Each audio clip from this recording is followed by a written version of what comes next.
It's not. Derek is 6'4", an experienced outdoorsman. He also has both armed and unarmed combat training. Now, what could make someone like that turn and run for their lives?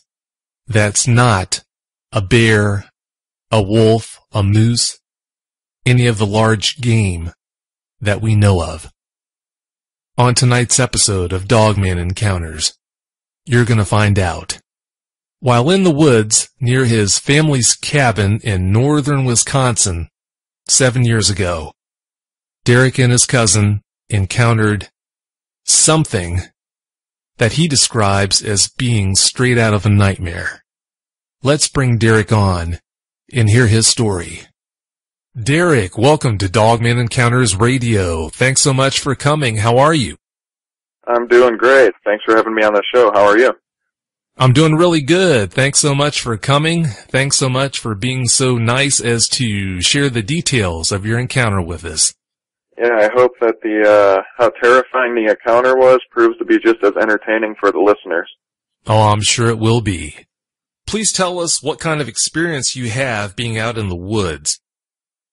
Basically, since I was a young child, I grew up with a family who's been outdoorsmen and a military background. I actually started hunting when I was 12, which was just when we could go out in the stand and watch, basically.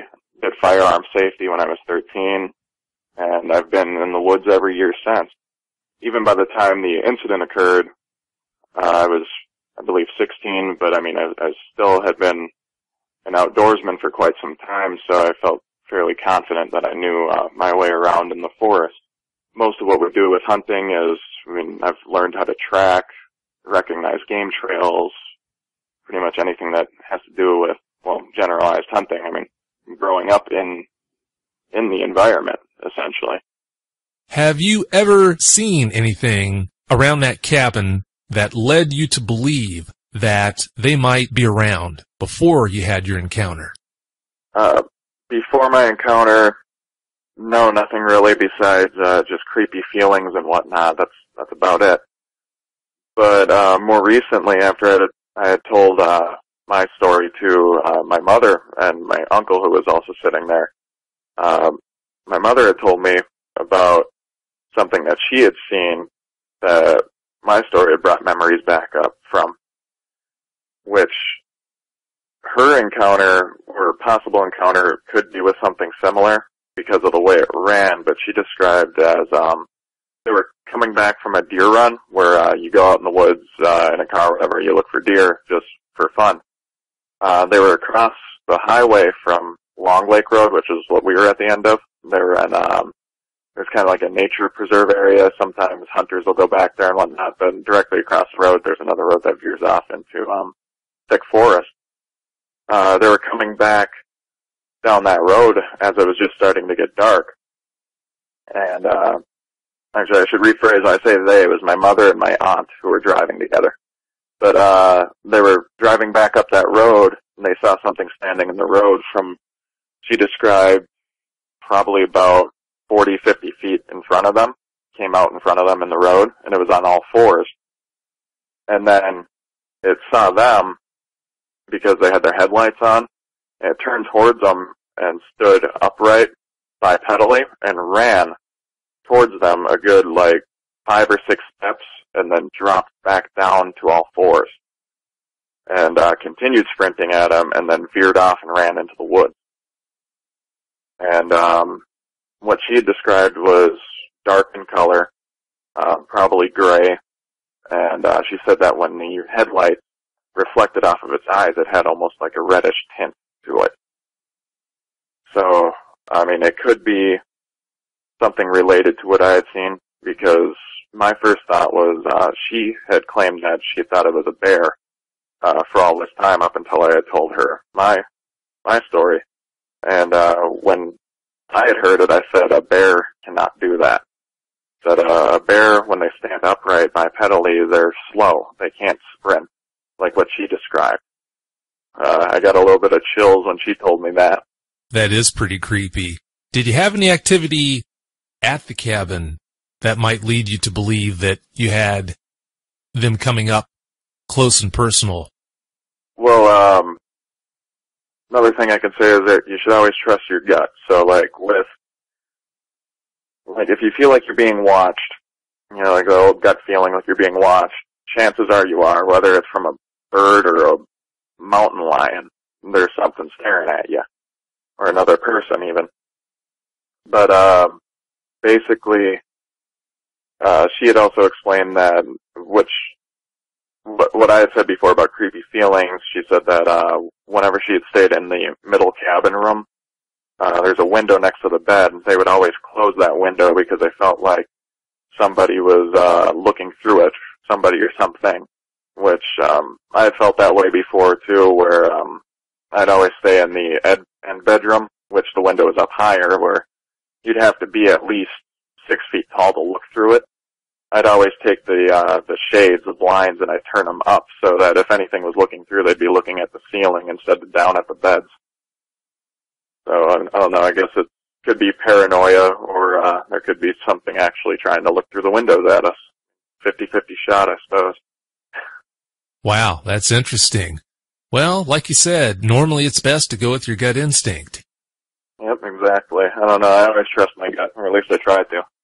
Please tell us about the unarmed combat experience you've got. Well, I can state by saying that my brother-in-law is a mixed martial arts fighter, so I got into it when I was about 14 or 15, I believe. I mean, to date, I've done about 6 years of training in Brazilian Jiu-Jitsu and Muay Thai kickboxing. But at the time, I had only been doing it for maybe 2 years. So, I mean, I was pretty confident about fighting a person, but not an animal, obviously. It's safe to say that you were in your element out there. You have the ability to defend yourself from most threats, that is. Like you said earlier, large animals, that's a totally different ball of wax. But you weren't exactly a babe in the woods that was scared of his own shadow and unable to handle most of the things you might be faced with out there. Well, I didn't have any weapons on me at the time in the woods when the incident occurred, so I was kind of a sitting duck when it came to a large animal. If a bear would have charged me or something. But nowadays, I don't. If I go into the woods alone, I always have my shotgun on me. Yeah, or a knife or whatever, both.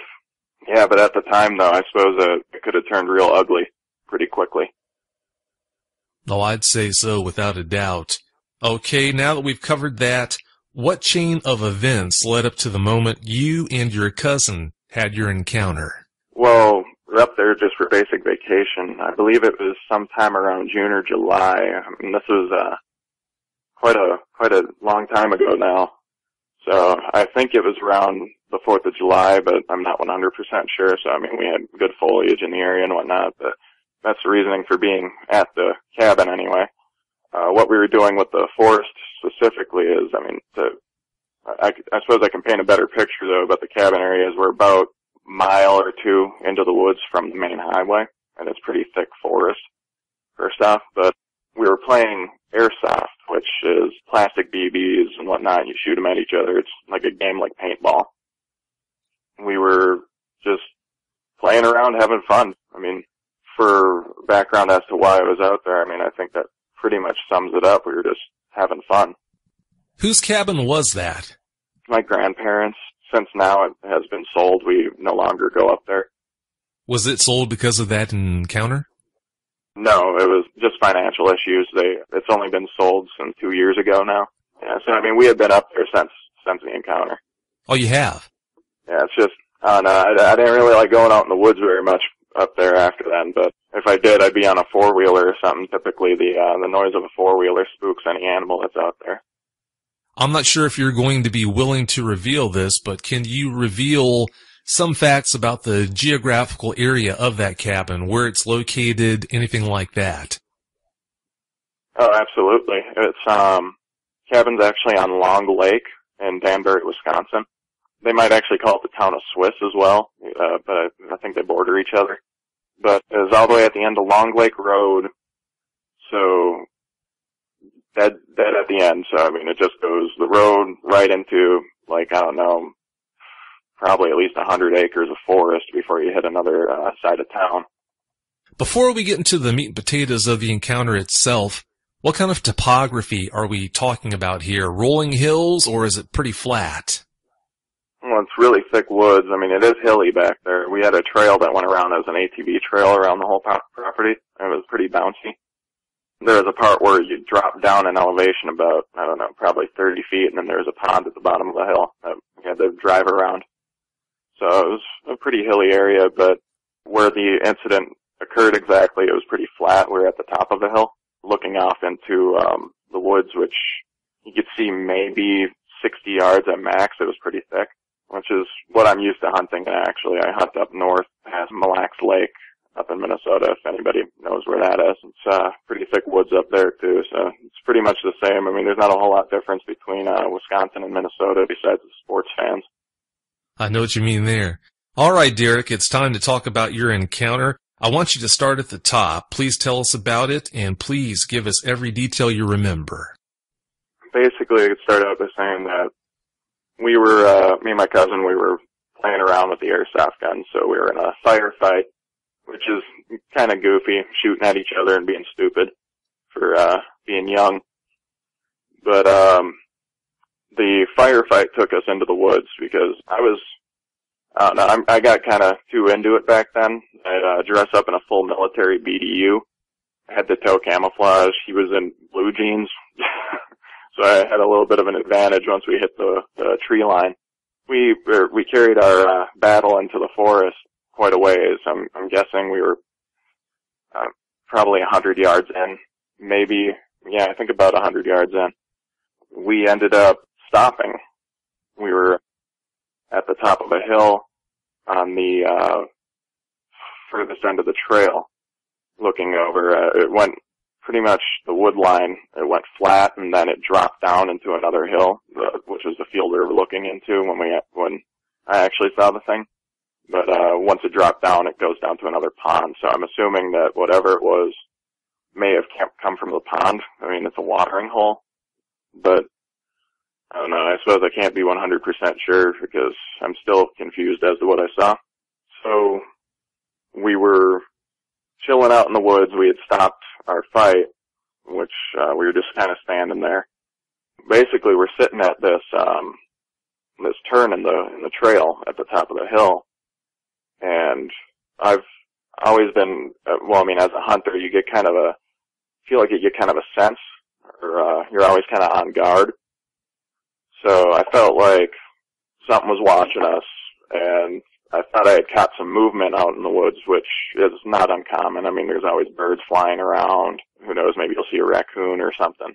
No, what spooked me was we noticed that it was dead quiet, which whenever it's dead quiet like that, it means that there's a major predator in the area, and I can't rule out that maybe it got quiet because of us, because, we're predators as well. Basically, we were talking, and I got a little paranoid because of the quiet. I noticed something moving, which, I don't know, I caught only a glimpse of it with peripheral vision at first, so it was probably about 50 yards out, somewhere in that general vicinity, and it was straight out in the field before it hit the hill. I should probably describe it better. It's not really a field. It is forested, but it's less thick than most of the woods around you, so you can see through it is the best way to put it. There are still trees and everything, so it's not like an open field. But the movement caught my eye, so I started focusing out there and looking out in that general direction, which he's confused and he's still talking, so I shushed him. So I shushed him, and he shut up quick. And I told him we were being watched, which was mostly a joke, I thought. But you still get that feeling when you're being watched pretty much whenever you're out in the woods anyway. But I figured the movement that I initially got was probably a bird or something, so I'm just looking around like normal. But then I did notice something that was off in the woods, and remember, it is dead quiet at this point. It was probably at about 12 o'clock, because we were looking straight out when we were talking. there was a large animal leaning against a tree.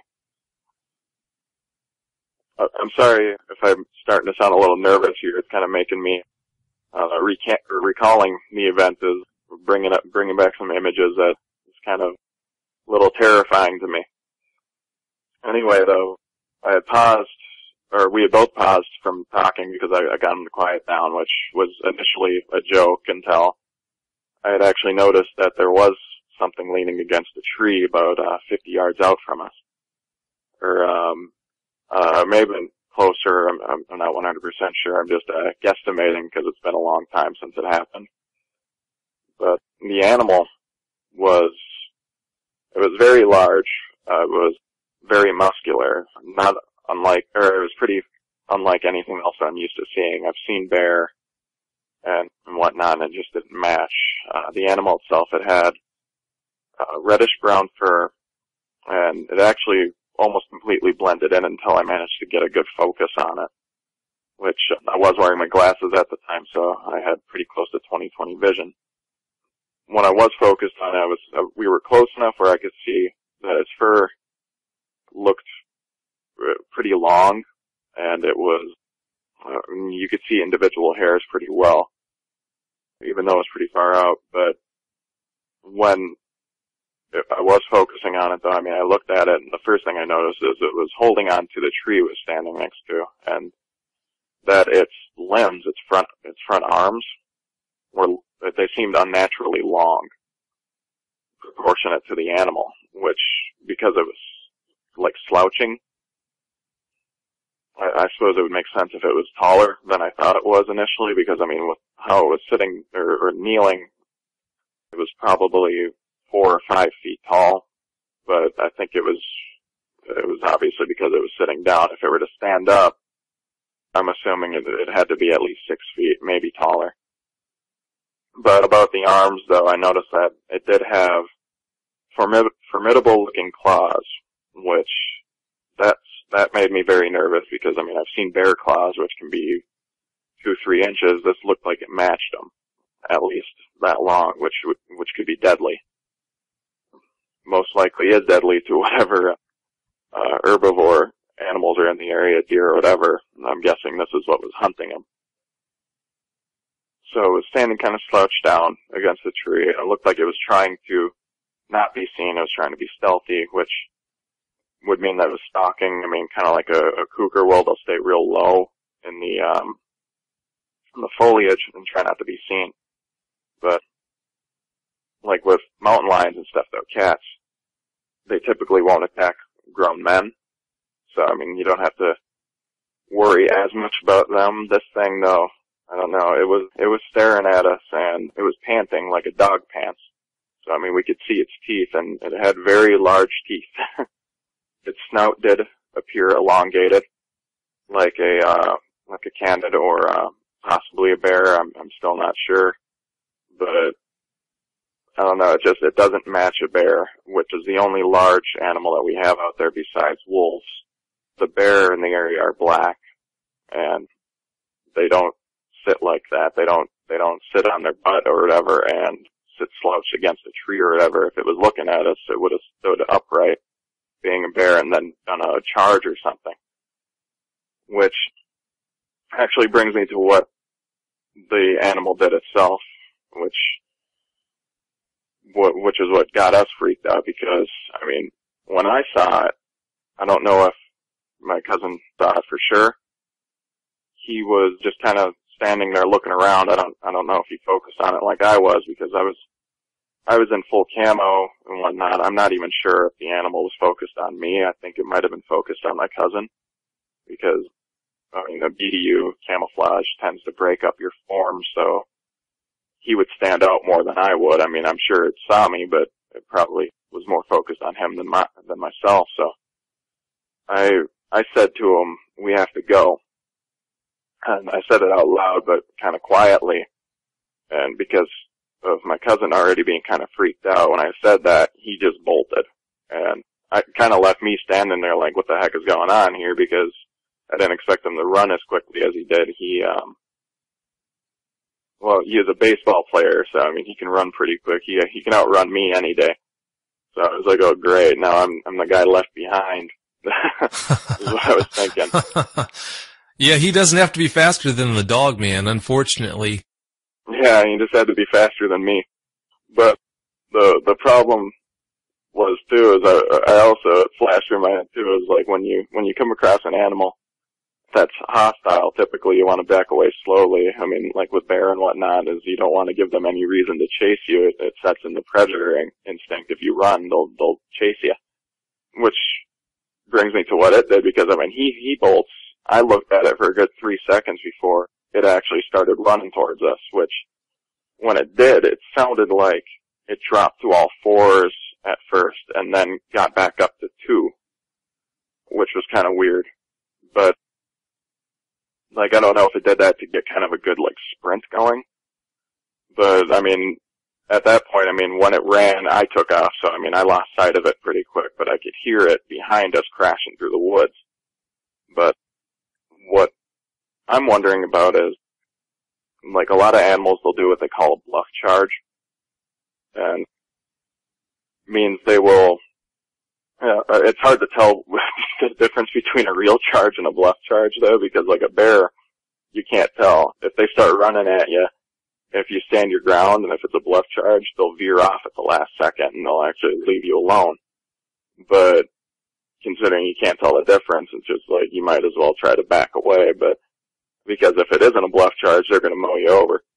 That's why I was kind of wondering if that's what it did was. But I mean, I felt like the way it was looking at us, that it definitely wanted to hurt us. But, I mean, there's a chance that maybe it was just defending its territory. It might have been just a bluff charge to get us out of the area, because if the animal truly wanted to get at us, I mean, once we ran out, and we got out of the tree line, it stopped following. So, at that point, I suppose it's possible that maybe its intention wasn't to hurt us, it was just to scare us and get us out of the area, is the way I look back at it now.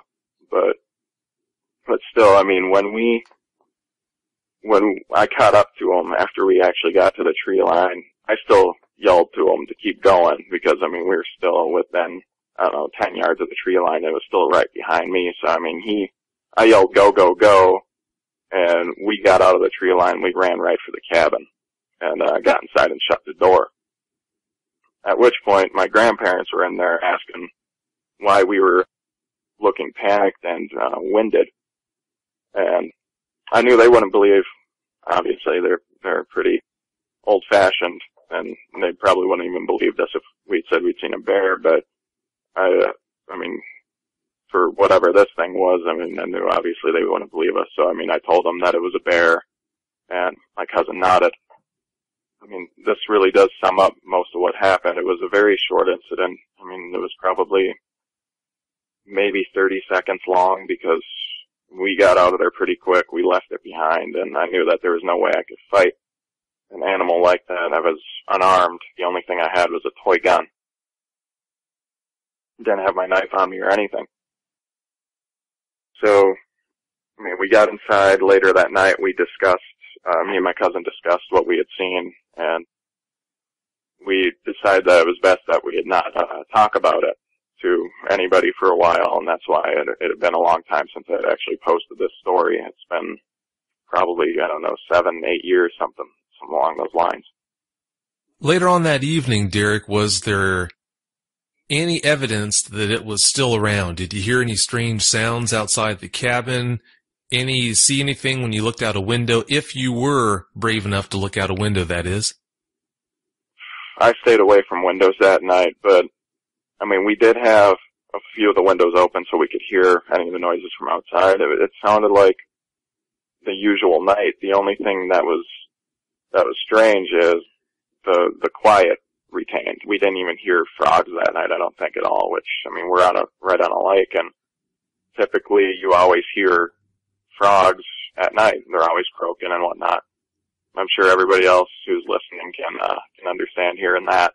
If you've ever been to a cabin out in the middle of the woods, you always hear something at night, which crickets, anything, which it seemed like it was abnormally quiet that night. I'm going to solidify that it was bizarre. I mean, that's about it. I mean, it was a very quiet night, and I'm not used to it being that quiet. It made me uneasy. So, I mean, I think I was up until at least midnight just listening. Other than that, I mean, we didn't hear any footsteps around the cabin, nothing like that. So, I mean, nothing completely blatantly odd. It was just really dead quiet. I'm sure it's safe to say that night neither you or your cousin got a wink of sleep, did you? Not a whole lot. No, I was pretty tired the next morning. I stayed up until, I mean, at least midnight just listening to the noises outside, and then I think that we had stayed up and watched a movie until like 4 in the morning or something before we did finally manage to fall asleep, which we ended up getting woken up at 6 anyway for breakfast. So that wasn't fun. Kind of sucked. The next morning after breakfast, did you and your cousin go outside and have a look around to see if you could see any footprints, or did you just stay in the cabin for most of the day? Well, we did go outside and we did normal activities. Besides, we stayed away from the woods. We went out and we swam in the lake and everything, but the closest we got to the wood line was we had to go up to the shed to get access to a four-wheeler, which is about 10 yards from the wood line. Even going up there, we're pretty on guard, but the worst thing that happened when we got up to the shed was there was a hornet's nest on the shed, and we all got stung about 4 times. That was unfortunate. No, I mean, whenever you're in the woods, though, I mean, still, or even near it, we always feel like we're being watched. Fortunately, though, we don't have to deal with being up in northern Wisconsin anymore. Did it ever occur to you when all this was going on that this thing might not be alone? It occurred to me afterward, but at the time I was just, that was the only one I'd seen. But afterward I've been thinking, I've done research on canids, which, I mean, I suppose I didn't really need to. I mean, I already know about wolves in the area, timber wolves, gray wolves, whatever, and they all hunt in packs for the most part, except for occasionally you get a lone wolf, which is actually regarded as more dangerous than the pack wolves are more likely to attack a person. When I saw this animal, I mean, I thought it looked pretty canine. So one thing that terrified me about it is if it did get a hold of me, or my cousin or whoever, the way they hunt is opposed to big cats. Like big cats, they will kill the prey immediately. They'll go for the neck or the face. They'll try to suffocate it or break its neck. Canine, like wolves, wild dogs, feral dogs, whatever, they'll tear the prey apart. They'll tear them apart. They'll tear them to shreds. They'll even start eating while the animal's still alive. Like wolves are known to do that. They'll start eating a deer alive.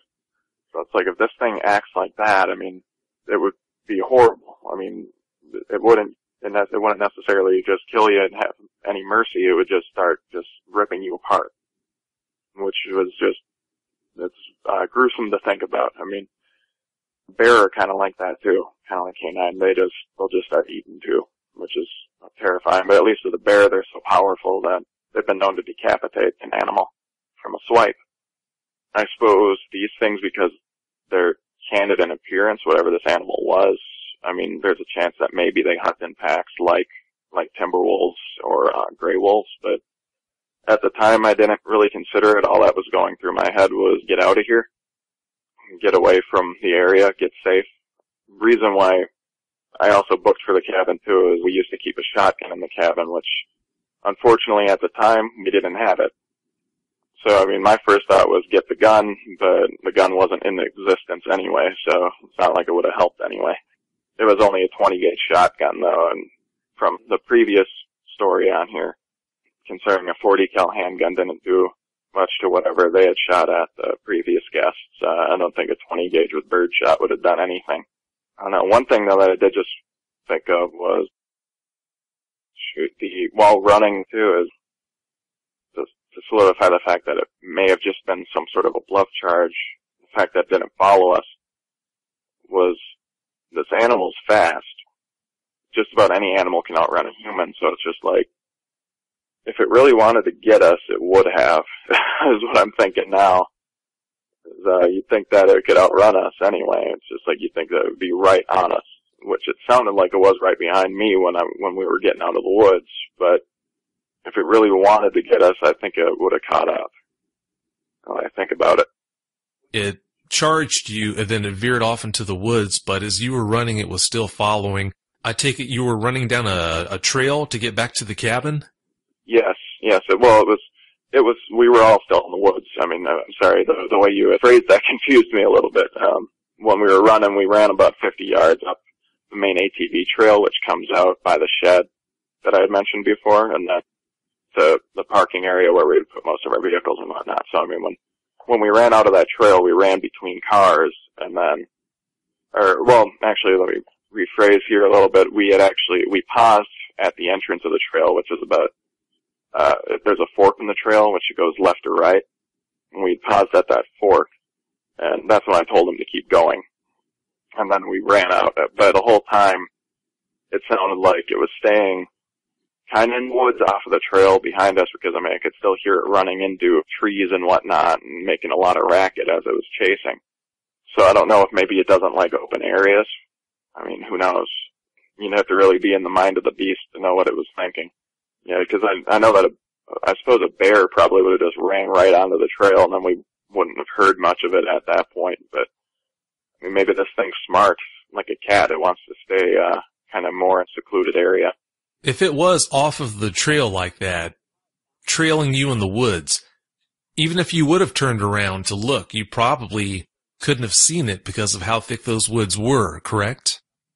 Yeah, probably not. It was pretty midsummer, so I mean, there are a lot of leaves on the trees and stuff. I mean, we might have seen trees getting bounced around, but that might have been about it at that point, because when we had ran, it was in a pretty open area where we could see, but once we took off, everything around us got a little bit thicker. It's just kind of like, I don't know, we would ATV through that open area where we had initially seen it. We had gone through there a few times. That's why we knew that there was a hill and then a pond at the bottom of the hill, which actually made me consider that, I mean, ponds are watering holes, which makes me wonder if maybe it had just come from there and was drinking and just happened to hear us walking around and talking. I don't know. I mean, there are so many variables, it's kind of hard to be certain of anything. Are you starting to calm down a little bit, or are you still kind of wound up remembering all these details of that encounter?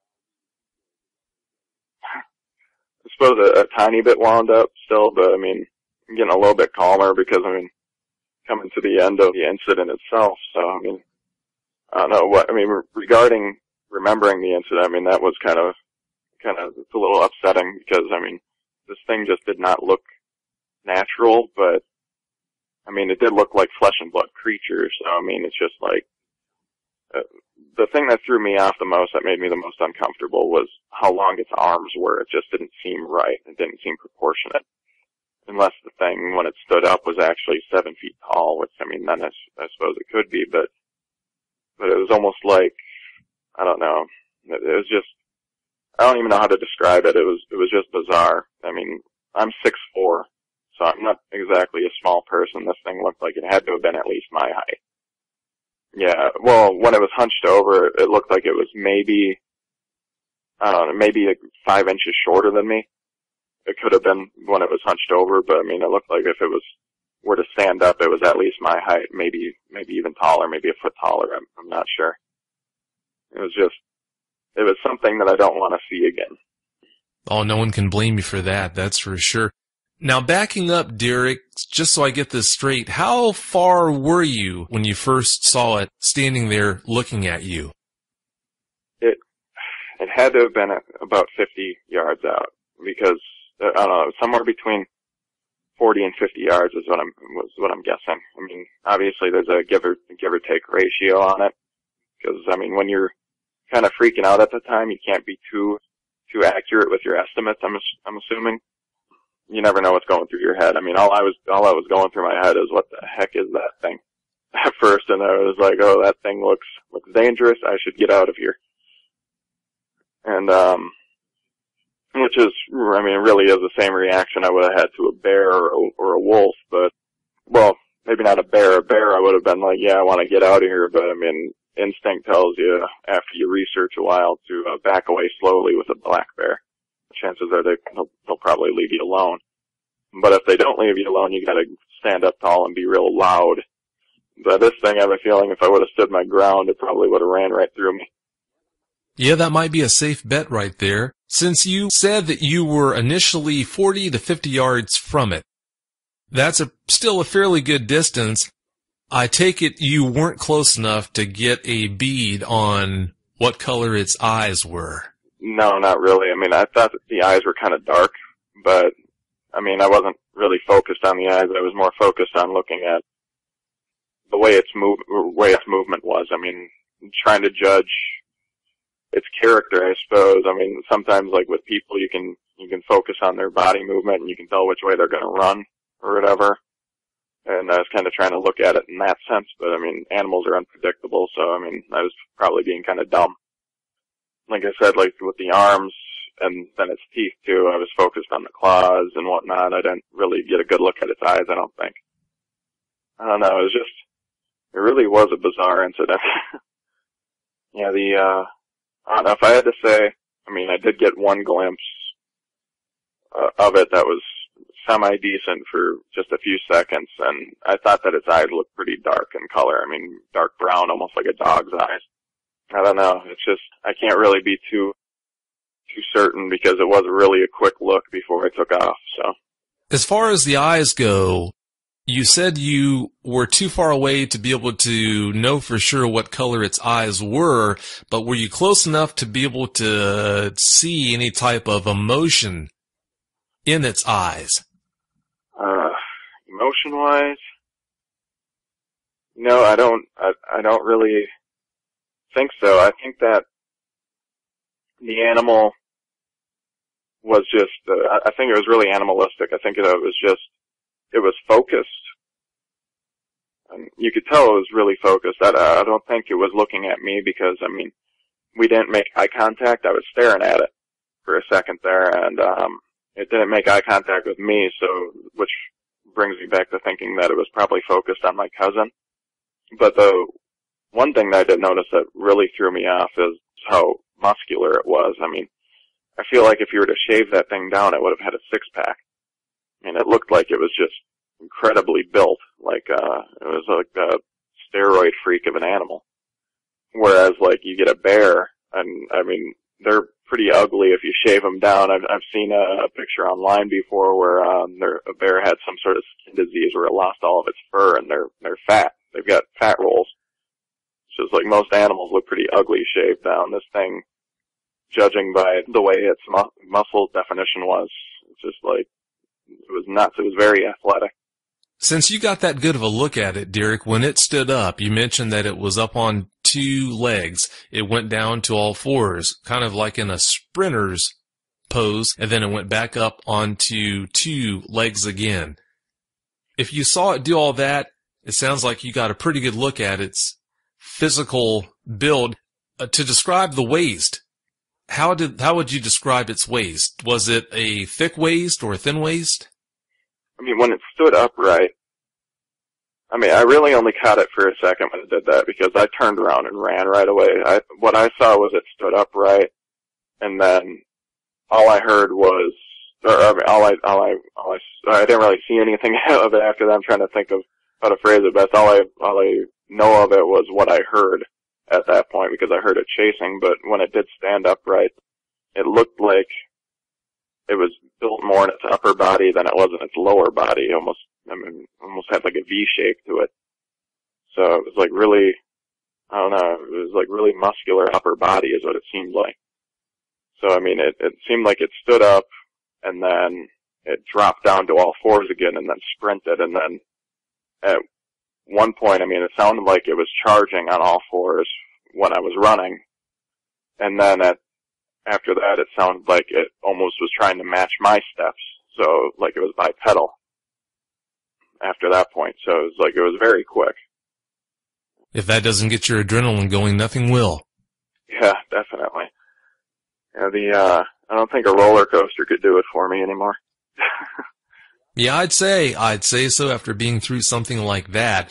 Now we've covered the waist. Let's move down to the legs. What kind of detail did you notice about its legs? Were its legs canine in appearance, or were they more primate in appearance? When it stood up, they were bent. So I mean, I didn't get a look at its feet or anything lower than its knee really, because of how the ferns and stuff were built out there. So I mean, they're pretty high. But I don't know, the way it was standing though, it almost looked like it. When it stood up, it almost looked uncomfortable for it because it kept its knees bent pretty far. So I mean, I don't know if that has something to do with the way the anatomy is of the animal, where maybe its Achilles tendon is really stretched, kind of like a canine. I can't really say for certain because, I mean, the legs it was kind of hard to see because of how thick the foliage was still. I mean, it was still, there were bushes and stuff out there, and the ferns were coming up at least like 2 feet. If the ferns were up that high, it would make it almost impossible to tell if it had conventional knees and a leg structure like you would expect a hominid to have, or if it had true canine type back legs that have that reverse knee look to them. Yeah, which is, because of the way it was standing, that's what I was wondering about, was like the reverse knee look kind of thing, but I'm not 100% sure, obviously. It was hard to tell because of how high the foliage was on the ground. Between the stress you were under, the ferns being so tall, what you were faced with, no one can fault you for not sitting there and observing its leg structure, so that's totally expected. Since it was so far away from you, Derek, did you ever smell anything? Nothing really. No, it was just the normal smells of the forest. I mean, we had wildflowers planted out in the area and everything, so I mean, the only thing, I didn't smell anything bad at that point, but I mean, it was just the normal smells of the forest, really. I mean, only thing I've ever smelled in the past out there is the occasional skunk. As far as weight goes, how much would you expect what you saw weighed? Well, I mean, judging by most animals in the area, I mean, like a bear, they'll start at 350. I mean, this thing looked like if it were to stand up, like I said before, it was probably around 6 to 7 feet tall if it were standing upright, and very muscular, which muscle weighs more than fat. So if I were to guess, it would probably be somewhere between 200 to 300 pounds. I mean, probably 250. Somewhere in there. All I know is it was big. It was bigger than what I had expected to see. That's about normal as far as weight estimates would go for one of these things. Everything that you're mentioning is pretty much in line with what I have heard. All right, yeah. It's just definitely not something you want to come across. Pretty scary. How about hearing? Did you hear it make any sounds while you were in its presence? I'm not 100% sure because, I mean, when it stood up, I can't be completely sure about it, but I thought it might have made some sort of a grunt or something, but I'm not completely sure because, I mean, had the adrenaline going and everything, and I just wanted to get out of there. But other than that, I mean, it didn't howl, I didn't hear it growl or anything, but when it was looking at us initially, though, when I first spotted it, I mean, it was panting. I could see that it was visibly panting, and it was showing its teeth, so I'm wondering if it was kind of snarling a ways out, but we just couldn't hear it, because of how far away it was. While you were standing there before you turned to run, did you have a chance to see if it was male or female? Honestly, I didn't bother even looking. I mean, with how furry it was, I don't know if I would have been able to tell the difference anyway. But no, I was just, my only thought was leave. So, I mean, I didn't really get a good look at it. Did you, before you wound up packing up and leaving that cabin, did you ever find any footprints? After that point, we didn't even bother going out and looking for them. So, I mean, I didn't have the investigator mindset at that moment because I was just like, I don't really want to go back out there and have the chance that that thing will come after me again because, I mean, if it was just doing it to say leave the area, this is my territory type thing. You don't really want to intrude on its territory a second time. Yeah, I'm not a big fan of the idea of going out and trying to research these things in the field. That's right. If you know that they are there or have a suspicion they're there, it's my advice to steer clear. Don't put yourself in a situation like that you might regret later on. Now, moving on, between the two of you, you and your cousin, did the encounter affect you or your cousin in the most negative way? Well, I mean, I think probably more over me. I think that he never talks about it. I've asked him about it, not recently, but in the past, and he prefers to keep it quiet. So, I mean, I think that he chalked it up to as if he had actually seen anything, he was just seeing things, and like he's called me nuts before for watching Bigfoot shows and stuff after the fact. So I think that he just chooses to forget about it. Just like me, though, it's just like I don't know. I'd rather be aware of a danger than unaware. I mean, people say ignorance is bliss, but it's just like I disagree. I agree, too. If something is out there like that, I definitely want to know. I don't blame you. Please tell us about the after effects of that encounter. For example, has it changed the way you act or the things you do in the woods?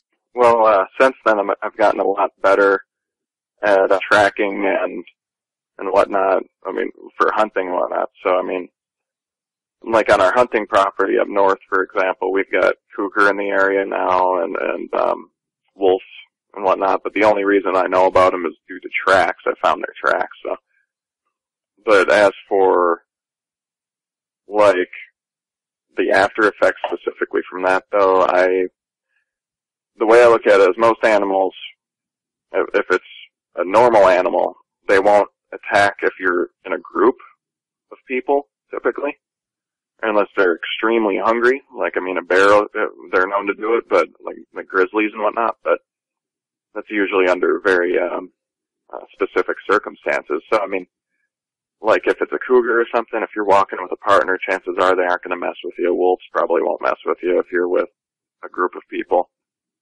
So, like, if I'm going out into the woods, the only time I ever go out unarmed now is if I'm with a group of people.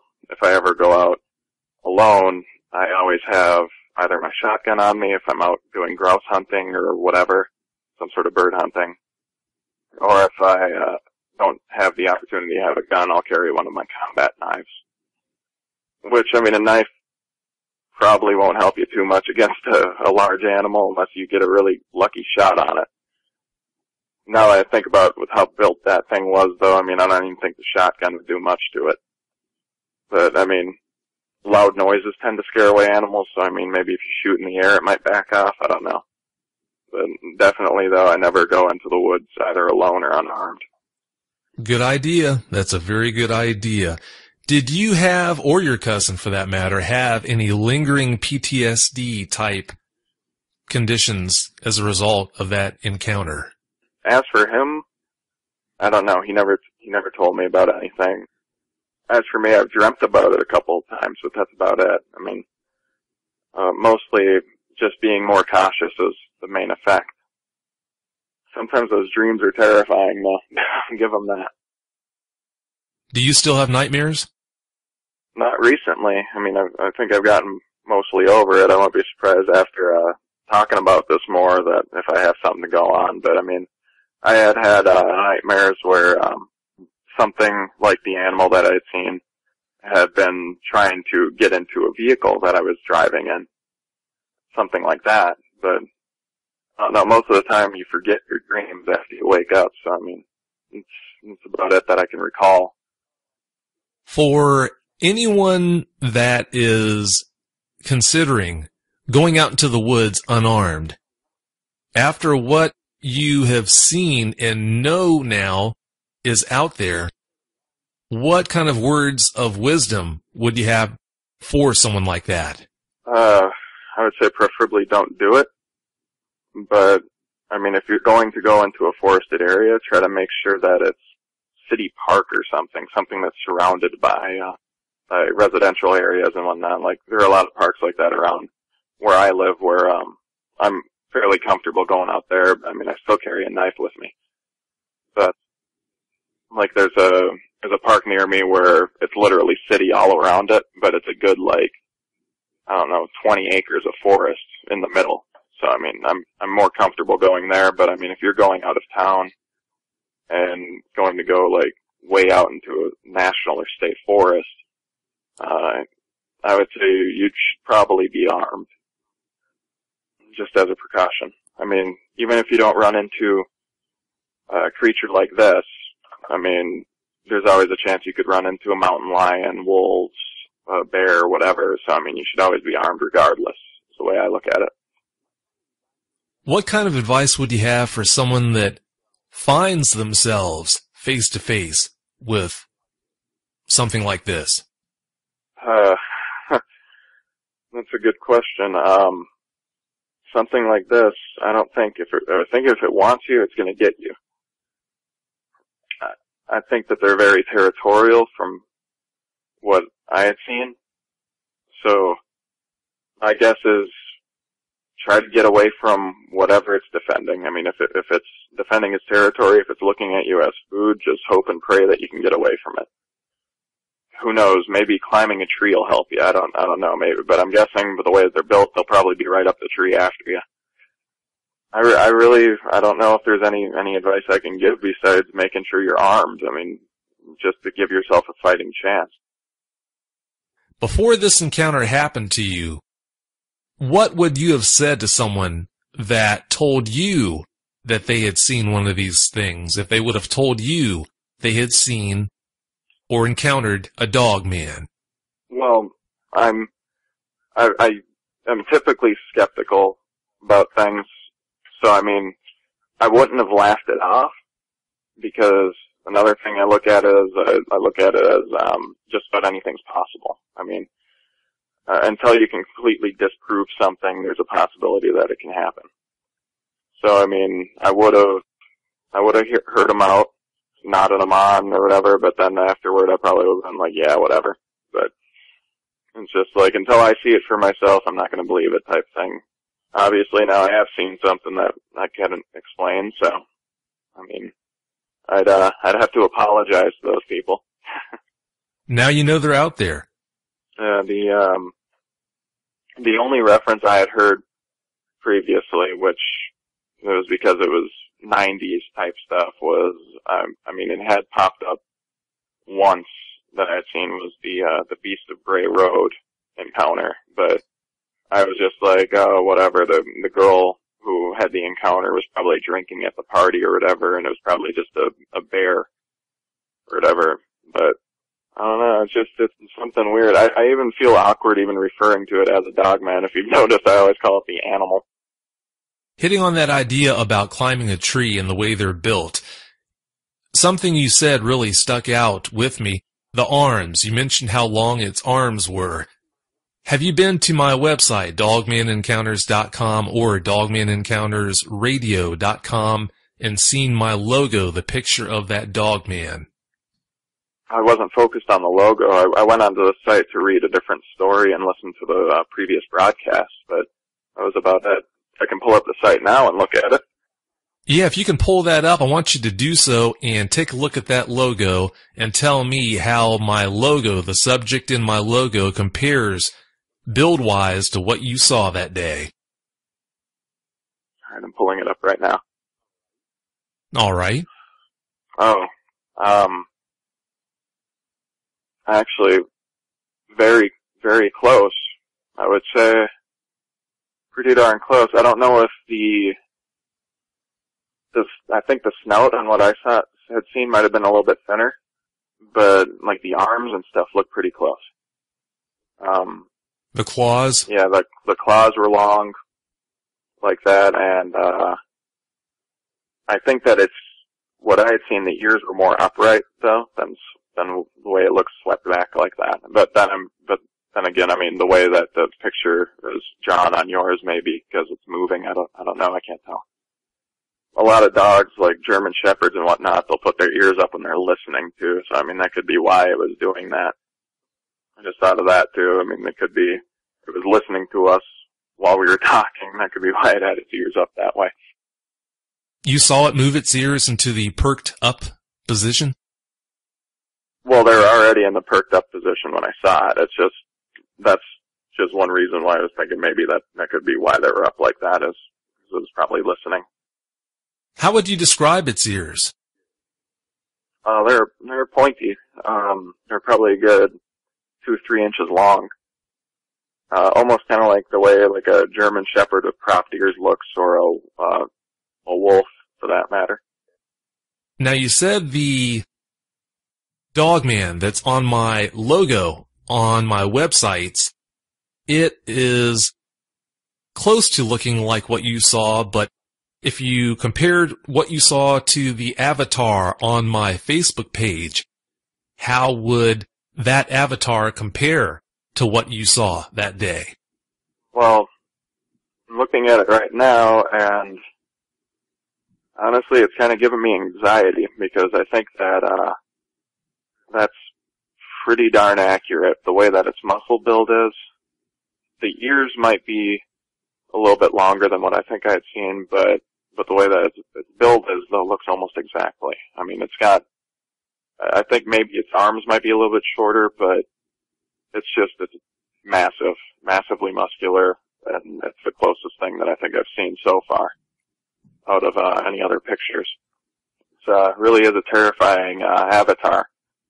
Yes, it is. For any of the listeners that want to see the picture that Derek is referring to right now, if you visit my Facebook page, if you do a search for Dogman Encounters on Facebook, you'll see my avatar at the top of the page. It's a picture of a Dogman that's facing you. It's kind of a black and white, fairly small picture. That's what he's referring to when he says that what he saw pretty closely resembles the subject in that picture. All right, Derek, it's time to wrap up the show. Do you have any closing comments you'd like to share? I suppose just as a general outdoorsman, I'd just say be safe. Know your environment. Do research before you go out into the forest. Know what could possibly lurk out there. I mean, as for these things, I mean, there's not a whole lot of research that you're going to be able to do to find them, I suppose. I mean, it seems like they're all over the Midwest for the most part. So, just always be safe, and if you have the opportunity to be armed, do so. Sounds like really good advice. Well, I can't tell you how much I appreciate your time. I really appreciate you coming on, sharing all the details of this encounter. I hate the idea that it is bringing up bad memories, but I think it does serve a good purpose. So, again, thank you so much for coming on. No problem. I'm glad to share it again. I mean, the first post I did was on a website, I don't know, like 9 months ago. And that's the first time I had ever talked about it since it actually occurred. Well, for a lot of people, I think talking is therapy, so I hope that this will help you at least in some way. Yeah, hopefully. I just hope I don't come across one again, and if I do, I mean, as much as I dislike needlessly killing an animal, I mean, if I'm armed, I will try to bring it down, and hopefully it will be some sort of proof for scientific community. I hope it never comes to that. I hope you never do run into one of these things again. I don't know. This thing it seemed threatening, though. So, I mean, I suppose that would be the only reason why I would shoot at it, though. Yeah, they're terrifying. Well, thanks again, Derek, for your time. I really appreciate you coming on. You've been an absolute blast to talk to. Yep, you as well.